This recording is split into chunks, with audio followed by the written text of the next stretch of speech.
قرآن کو جو ضروری ہے، اگر اس کے ایک حصے کو مانیں گے ایک کو نہیں مانیں گے تو پھر وہ وعید ہے، دنیا میں رسوائی، ذلت اور آخرت میں شدید ترین عذاب۔ تو رضاوہ صاحب کا سوال یہ ہے کہ کیا یہ صرف قرآن پر ہے یا حدیث پر بھی ہے؟ بنیادی بات پہلے یہ نوٹ کر لیجئے کہ قرآن مجید کے بارے میں ہمیں قطعیت کے ساتھ معلوم ہے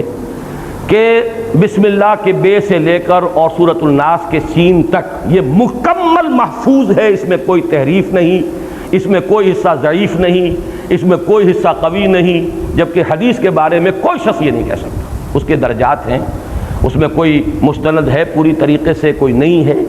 کسی پر جرح ہوئی ہے، کسی کو ضعیف کہا گیا، کسی کو حسن کہا گیا، کسی کو حسن لغیر ہی کہا گیا، کسی کو حسن لذات ہی کہا گیا۔ یہ درجے بندیاں محدثین نے قائم کی ہیں۔ لہذا حدیث وہ شے نہیں ہے جس کے ایک ایک حرف کو آپ سمجھے کہ وہ آپ کے لیے لازم ہو گیا، اس میں تو غور کرنا پڑے گا، سوچنا پڑے گا، اس کے اندر تحقیق و تفتیش ہمارے محدثین نے بھی کی ہے، پھر اس سے اخذ اور استنباط کرنا پڑے گا۔ بعض احادیث ایک دوسرے سے جب ٹکرا جاتی ہیں، مثال کے طور پر ایک حدیث یہ ہے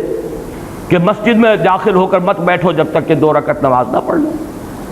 ایک حدیث یہ بھی ہے کہ عصر کی نماز کے بعد سے سورج کے غروب ہونے تک کوئی سجدہ نہیں۔ اب کیا کرے، ایک شخص عصر کے بعد آیا ہے، عصر پڑھ چکا ہے وہ اپنی، اگر تو ابھی عصر بھی نہیں پڑھی ہے تو ٹھیک ہے، پھر تو یہ کہ 2 رکعت پہلے وہ تحیۃ المسجد پڑھ لے، پھر عصر ادا کر لے۔ عصر وہ پڑھ چکا، اب کیا کرے؟ اب اس میں پھر فقہ کو اصول بنانے پڑے ہیں کہ ایک نہیں ہے ایک امر ہے، کس کو مقدم کیا جائے گا، اس کے بنا پر اختلافات بھی ہوئے ہیں۔ لہذا یہ جو آیت ہے اسے تو آپ 100% منطبق کیجئے صرف قرآن پر، اس لیے کہ قرآن مجید ایک ایک حرف اس کا محفوظ ہے۔ حدیث میں بہت سی چیزیں محدثین مانتے ہیں کہ روایت بالمعنی ہے، ایک ہی حدیث ہے، ایک ہی واقعہ ہوا ہے جس کو حدیث جبرائیل کہتے ہیں، اسے حضرت عمر بیان کر رہے ہیں تو اس میں ترتیب مختلف ہے، ان کے بیٹے عبداللہ ابن عمر بیان کر رہے ہیں تو کچھ مختلف ہے، اور حضرت عباس بیان کر رہے ہیں، اب ابن عباس عبداللہ ابن عباس بیان کر رہے ہیں تو مختلف ہے،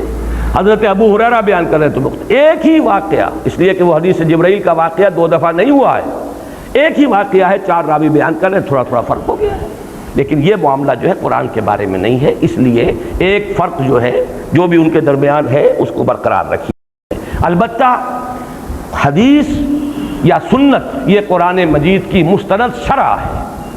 ہم اس سے مستغنی نہیں ہو سکتے، اسی کے ذریعے سے قرآن کو سمجھنا ہے، یہ اپنی جگہ پر بات ہے۔ اب مجھے معلوم نہیں